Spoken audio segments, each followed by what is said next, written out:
on pourrait avoir une banque africaine qui serait la nôtre, où 100% des actionnaires en fait seraient africains et qui financerait des projets industriels. On peut avoir des plans pour avoir l'autosuffisance énergétique et alimentaire. Parce que si vous n'avez pas ces deux piliers, autosuffisance alimentaire et énergétique, vous ne pouvez pas avoir de souveraineté économique monétaire. Parce que quand vous avez un choc extérieur, ça va se transmettre à travers le régime de change, le taux de change qui se déprécie, et vous allez avoir de l'inflation importée. Mais quand vous avez ces deux piliers, si vous avez un choc extérieur, vous pouvez certainement avoir une certaine résilience parce que vous ne dépendez pas des prix extérieurs pour cela. Donc il y a des choses que nous pouvons faire concrètement, mais dire qu'on veut aller vers une monnaie unique sans qu'il y ait de volonté politique, ça nous retarde depuis 1983. Et donc moi je propose quelque chose, une voie médiane, en attendant que les peuples et les dirigeants soient prêts pour le terrorisme politique.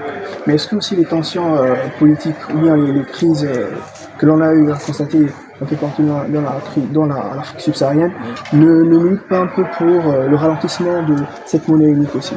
Oui, d'une certaine manière, on a beaucoup de crises. Mais là, c'est-à-dire que Cheikh Anta disait que la sécurité précède le développement. La chose la plus importante, c'est de pacifier le continent. Moi, j'ai fait une recherche récente. En Afrique, depuis l'invasion de la Libye par l'OTAN, l'Organisation de l'Atlantique Nord, il y a eu 19 coups d'État militaires réussis en toute l'Afrique. Les 15 sont intervenus entre les pays du Sahel et l'Afrique du Nord. Donc ça veut dire que si vous n'avez pas la sécurité, vous n'avez pas de stabilité économique, vous n'avez pas de développement. Donc ça c'est aussi important qu'un souveraineté monétaire. Sinon, le plus important c'est la base. Mais quand vous êtes dans ce contexte de crise, comme avec les pays de l'Est ne vont pas joindre la CEDEAO. Alors que les pays de l'AES, moi je ne défendrai pas une monnaie nationale pour les pays de l'AES. Je ne défendrai pas. Parce que c'est des pays qui doivent émerger d'une situation très difficile. Donc ces pays devraient se mettre ensemble. Mais dans le cas du Sénégal, je défendrai une monnaie nationale parce que le Sénégal peut avoir une monnaie nationale. Et quelles sont ces conditions pour arriver à une monnaie nationale? En fait, il n'y a pas une condition. Tous les pays du monde ont leur propre monnaie nationale, sauf les pays CFA, les pays de la zone euro. C'est ce que j'ai montré. Donc la norme, c'est d'avoir une monnaie nationale. Nous, le CFA nous handicape parce que nous n'avons pas les contrôles sur les taux d'intérêt, nous n'avons pas les contrôles sur le taux de change, nous n'avons pas le contrôle sur le volume de financement. Face aux caméras. Et donc, d'une certaine manière, hier, la stratégie de développement a été annoncée, mais l'État n'a pas les instruments de sa politique. Parce qu'un État doit pouvoir avoir une certaine indépendance financière. Et c'est ça, c'est le rôle que joue la Banque centrale. Mais nous n'avons pas une banque centrale de développement. Elle n'est pas au service des États, elle n'est pas au service du développement. Donc la question finalement, que ce soit une monnaie nationale ou une monnaie unique, la question c'est quel est le rôle que cet instrument qui est la monnaie doit servir. Et dans tous nos pays, ce n'est pas seulement les pays CFA, la monnaie est au service d'intérêts privés et autres, pas au service de l'économie et de la population. Donc c'est fondamentalement la question qu'on a à se poser. Quel est le rôle qu'on va faire jouer à la monnaie? Dans le cadre de quel projet économique, quel projet social? Mais pour l'instant, dans le cas des pays CFA, nous on a dit qu'on a une monnaie pour la métropole et les intérêts étrangers. Dans des pays comme l'Afrique du Sud, nous avons une monnaie pour le 1% le plus riche. Donc chaque pays fait ses choix. Mais en Afrique, dans tous les pays, la monnaie n'a pas été utilisée pour le bien-être économique. Alors, la question que j'aimerais poser, c'est celle-ci. Quel processus l'on devrait utiliser pour véritablement qu'on ait une monnaie unique, mais notre propre monnaie? Avoir une monnaie unique? Voilà. Monnaie unique? Monnaie unique. Pour l'Afrique de l'Ouest? Voilà, c'est ça. Oui, mais ça, on en a parlé. C'est une question de volonté politique. Le professeur Ababakar Seydidien l'a expliqué. Dans le cadre de l'Allemagne, la RFA, et bon, l'Allemagne de l'Est, il a fallu une option de choc, rapidement, option politique, et des transferts fiscaux massifs pour réaliser cela. Mais nous, on a dit qu'on suit les critères de convergence. Les critères de convergence, c'est quoi? C'est des règles que l'Allemagne a mises en place pour se dispenser de toute solidarité vis-à-vis des pays de la zone euro. Et nous, on reprend ça mécaniquement pour dire que ce sont les conditions de notre intégration. Ça ne marchera pas parce que depuis qu'on a adopté ça en 1999, on ne fait que reporter l'échéance. Et donc, soit on a une approche politique claire de solidarité, soit ça va être des déclarations en 2027, on va reporter. La monnaie unique CEDEAO ne jouera jamais le jour en 2027. J'avais été dans une réunion d'experts en 2019 et je leur avais dit qu'il n'y aura pas de monnaie CEDEAO en 2020. Maintenant, qu'est-ce qu'on fait en attendant? On m'a dit que ce n'est pas la question du jour. Et donc ça va se reporter, ça va revenir. Mais en attendant, il y a des choses qu'on peut faire. On peut limiter les coûts de transaction en Union africaine de paiement. On peut avoir des stratégies industrielles au niveau régional.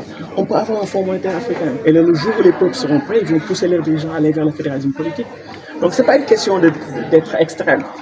L'option monnaie unique CEDEAO, c'est extrême. Parce que le Nigeria pèse 2 tiers du PIB de l'Afrique de l'Ouest. 50% de la population, 2/3 de l'industrie en Afrique de l'Ouest. Donc, si vous avez une politique monétaire, elle va refléter la conjoncture du Nigeria. Et depuis un an, vous avez vu la monnaie du Nigeria s'est dépréciée. Les taux d'inflation sont de 30% et quelques. Donc, si on avait adopté l'éco en 2020, on serait tous dans une situation vraiment très difficile parce qu'on aurait suivi le Nigeria. Est-ce qu'on veut ça? Au nom d'un panafricanisme abstrait. Donc, nous devons être sérieux dans notre démarche. Ce n'est pas parce que nous voulons ceci que nous devons le faire absolument. Moi, je suis contre la monnaie unique CEDEAO telle qu'elle a été formulée. Mais en tant que panafricaniste, bien sûr, je ne suis pas contre une monnaie unique africaine. Mais il faut des conditions de fédéralisme. Comment l'a dit Cheikh Anta Diop. Pourquoi nous ne le suivons pas? Mais nous suivons les Européens. Professeur Essa a dit qu'il faut une révolution réelle, véritablement. Ce n'est pas une révolution. C'est-à-dire qu'il faut comprendre la base. C'est quoi la monnaie? La monnaie, c'est un instrument que l'État utilise pour déplacer des ressources. Mais nous, ce qu'on fait, on émet la monnaie pour essayer de déplacer les ressources des autres. Et donc, quand vous faites ça, votre monnaie n'a pas de valeur. Et ce qui fait que nos monnaies n'ont pas de valeur, mais est-ce qu'on dépense la monnaie pour que nos jeunes travaillent? On ne fait pas ça.